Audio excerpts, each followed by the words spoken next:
যাইতে পারতে পারতাম না।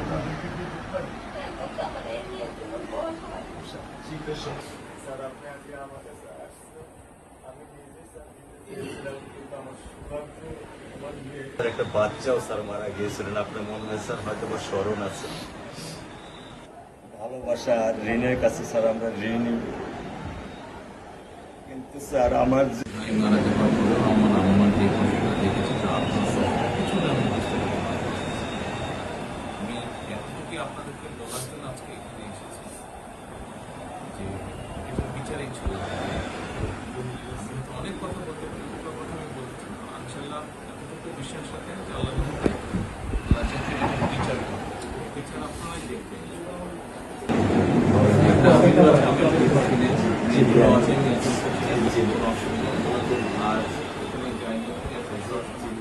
আসামিকে ধরা হয়েছে, ব্যবস্থা করা হয়েছে, এরপরে বিচার ইনশাল্লাহ আইন উনিও কন্যা সন্তান, আমিও কন্যা সন্তান, উনিও কন্যা সন্তান। কাজে আমরা জানি কন্যা সন্তানের কষ্টটা আমরা একটা ছবি ছিল স্যার কিছু বলে তোলেন না, আমি শুধু আপনি মেয়ের বাবা, আপনিও স্যার একজন মেয়ের বাবা। শুধু একটা আমি দৃশ্য আপনাকে স্যার দেখো, আর কিছু দেখাবো না স্যার, আমি দেখবো না স্যার, স্যার আমি দেখবো না স্যার, এটা নিয়ে আমি সারা জীবন স্যার আমি কি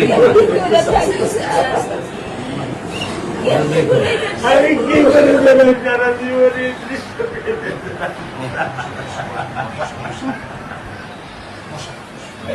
আমার এই দৃশ্য আমি কি দিয়ে পূরণ করবো? আমার মেয়ে শুক্রবারে আমার সাথে মসজিদে নামাজ পড়ে, আমি 3 নামাজ বাসায় পড়ি স্যার, কারণ ও আমার সাথে নামাজ পড়তে পছন্দ করে। 2 নামাজ আমি ওকে নিয়ে স্যার আমার বাসায় পড়ি স্যার। আল্লাহ আমি জানি না আল্লাহ তাআলা আমার কোন পরীক্ষা করেছে, এই দুঃখ এই কষ্ট মৃত্যু ছাড়া আমার আর কোনো শেষ নেই স্যার, আর কোনো শেষ নেই। আপনার দায়িত্ব মাননীয় প্রধানমন্ত্রী নেবে। আমাকে তো আপনাদেরকে শক্ত হতে হবে, তাই না? আপনার তো বড় মেয়েটা রয়ে গেছে, এখন তো ওর জন্য আপনাদেরকে শক্ত থাকতে হবে। স্যার সত্য কথা, আমি যখন ওকে ভ্যানে পাঠাই আমি খুব বল পাই। আমি কালকেও বলে দিচ্ছি যে আমি আর ভ্যানে দিব না, তুমি প্রতিদিন ওকে রিক্সায় নিয়ে যাবা, রিক্সায় করে নিয়ে আসবা।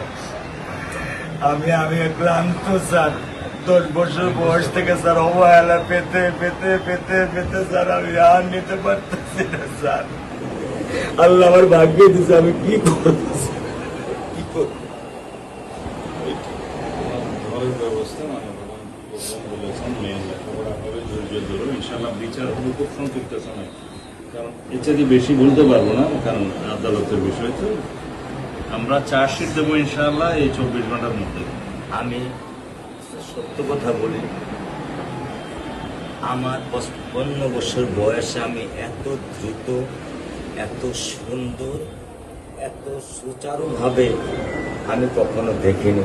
এটা বুঝতে পারছি, এটা আমি বুঝতে পারছি স্যার, এটা প্রধানমন্ত্রী চলে আসছেন, এটা আমার সৌভাগ্য।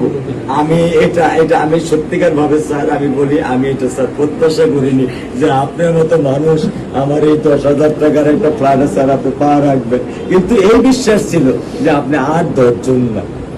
যে মানুষ ট্রাফিক সিগন্যালে দাঁড়িয়ে থাকে, নিয়ম মেনে চলে, সে মানুষকে বুঝতে স্যার আমার এইটুকু বয়সে স্যার যথেষ্ট স্যার। স্যার আপনি একটু ধৈর্য ধরবেন, আমি ওকে কোনো নিয়ন্ত্রণ করতে পারতেছি না। আপনার সন্তানের এই অবস্থার জন্য যে দায়ী তার বিচার ইনশাল্লাহ হবে, সেটা শীঘ্রই হবে। আর মালিক যে আল্লাহ তাআলা মালিক, ওনার কাছে সাহায্য, ওনার কাছে সাহায্য চাও, আল্লাহ রহম করলে সব কিছু দিতে। মানুষ হিসাবে আমাদের যেটা করার আমরা স্যার মিরপুর 10 নম্বর আইডিয়াল স্কুলে ক্লাস 9 এ পড়ে স্যার। টোটাল ওগুলা নিয়ে চিন্তা করবেন না, ওগুলা ইনশাল্লাহ ব্যবস্থা। আপনি যখন যেহেতু বলেছেন, আপনি আপনার কষ্টের কথা বলেছেন, সেই ব্যাপারে আমরা যেটা আমাদের পক্ষে সম্ভব, আপনি কিছু বলবেন?